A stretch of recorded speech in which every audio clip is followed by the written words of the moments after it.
intro about your son, because when you did it for me, I was like, okay, he's the one. He's got it going on. But tell us a little bit about it's Londo, right? Londo. Okay. Yes. Now tell us about Londo. He is a wonderful son, husband, father, cousin, everything. He has been making this lemonade for our family for years. Yeah. And then all of a sudden he started trying different flavors, adding to it and so forth.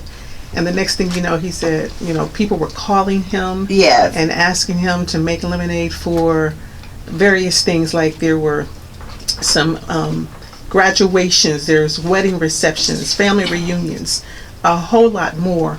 And he did a really good job. And so the next thing you know, people said, well, man, I need some more of that. Can I buy it? Yeah. And before you knew it, he said, I'm going to turn this into, he turned it into a business. A business. And it's he'll tell you about it, but he started selling so much. He was selling out of his trunk. He was just taking them to the barber shops, doing the pop-up shops, the beauty shops, the stores. He would go and do the pop-up shops, and next thing you know, I said, honey, it's time for us to get a vocation. Yeah. And so we did that in October. He actually moved in December, and he's been doing so well. Lines are out the door. Wow. And I want him to get established in Las Vegas. So when he was younger, did he have the little lemonade stand? And he did not.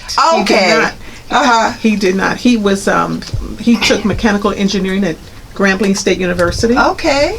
And then he came home and he just did himself. He did himself. But he's always had that entrepreneur spirit because he was a promoter for a while in Indianapolis. So we're from Indianapolis, Indiana, and I'm just so proud of him. Yeah. And I help him. I'm his business manager. Okay. His wife, and his children help. They run the store.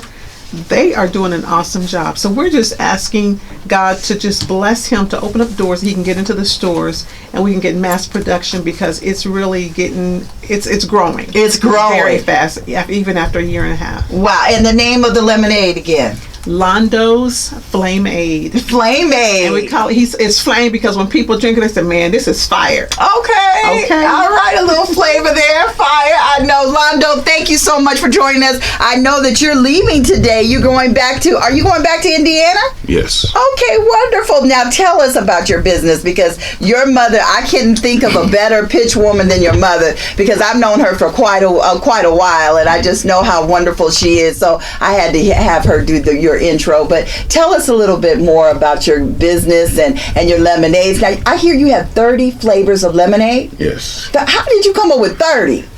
Just keep on mixing them up, as much as I could. We started off with 6 flavors. Okay. And then just people kept asking for different flavors, so made it happen. Yeah. So that's on the production end. And so you're now at the point with your company to do mass production. Is that correct? Yes. Okay. And that's the challenge. That's what you're looking for now. So do you believe that you'll set up a situation here in Las Vegas for mass production, or will it be in Indiana? It would be nice to be in Las Vegas, but it'd probably be hometown. Okay. Where it started. Okay. and so now turn it around so people on Facebook Live can see your lemonade. That's his lemonade. Now, why is your lemonade? Why? I know you're not going to give us all your secrets, but why is it so really acclaimed, and why do people just love it so much? You can freeze it. It won't water down. That's one of the main reasons. And it's good with alcohol if you drink alcohol. Wow. Yeah. So the thing is, and you have, now what is the most popular flavor? Because you have 30 flavors. Yes. Blue raspberries, number 1. Apples, number 2.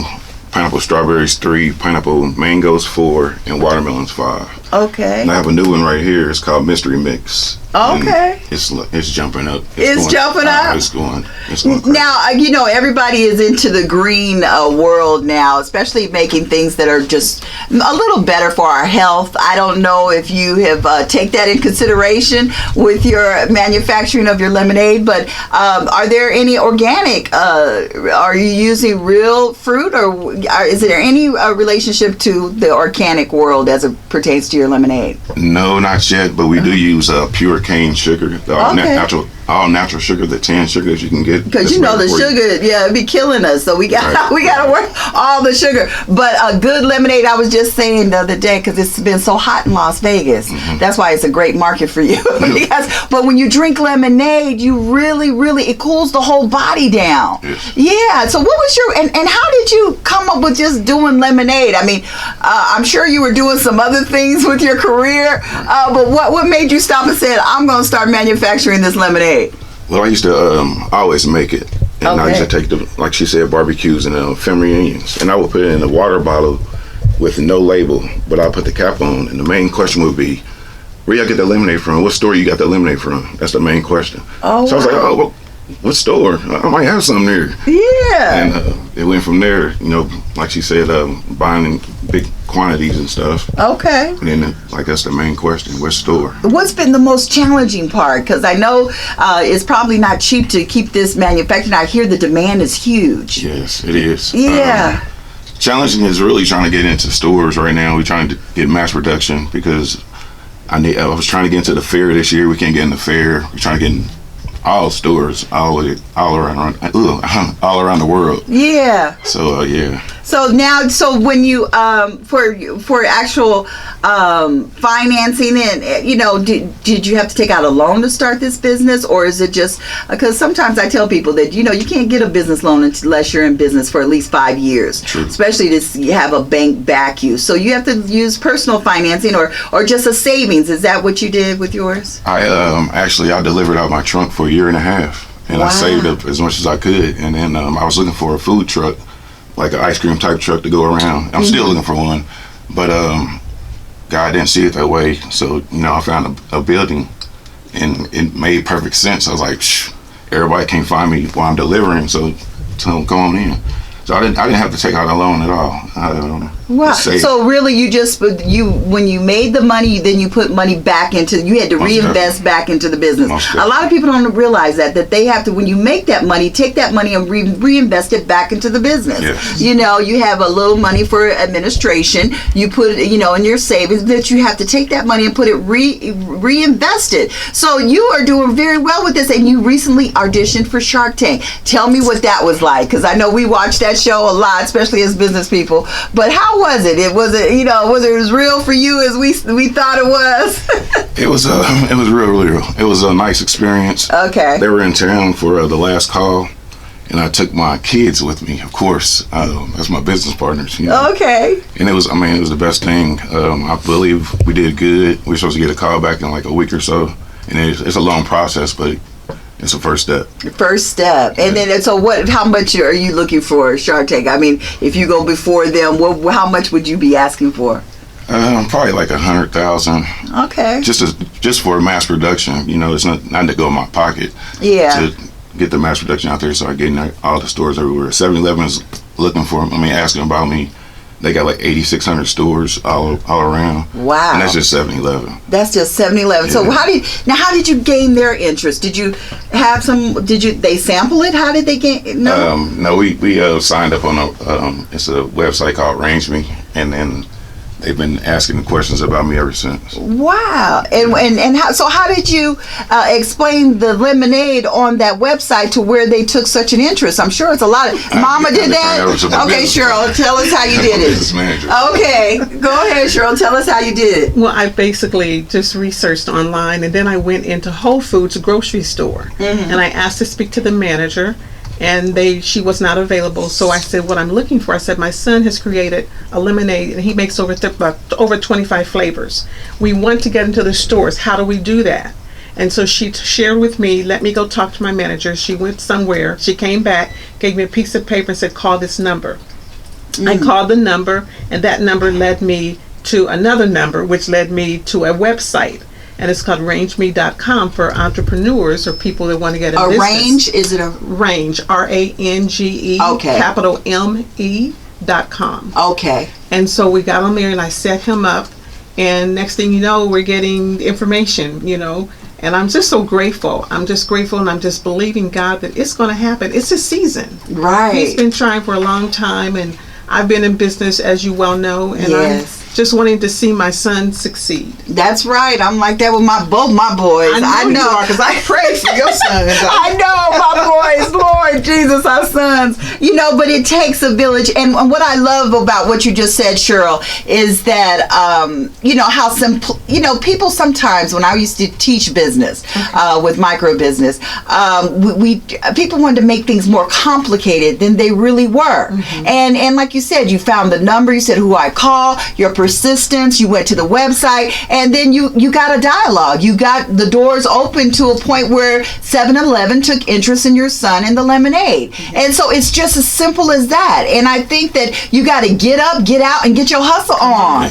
right? And I think that a lot of times we forget that part. Mm-hmm. That part is not taught in business school. That part is not taught even if you go to a college or university. Sometimes there's okay, let's do the financial projections, let's do the business plan. But no, you're like, what's the number? Okay, what's the other number? Now who do I talk to? Right. Okay, what do I do? And that's a mama's love. I tell you, that's a mama's love. And it's been so significant for you, Londo, right? With just having your mom as your business manager and growing your business. How long now has it been going?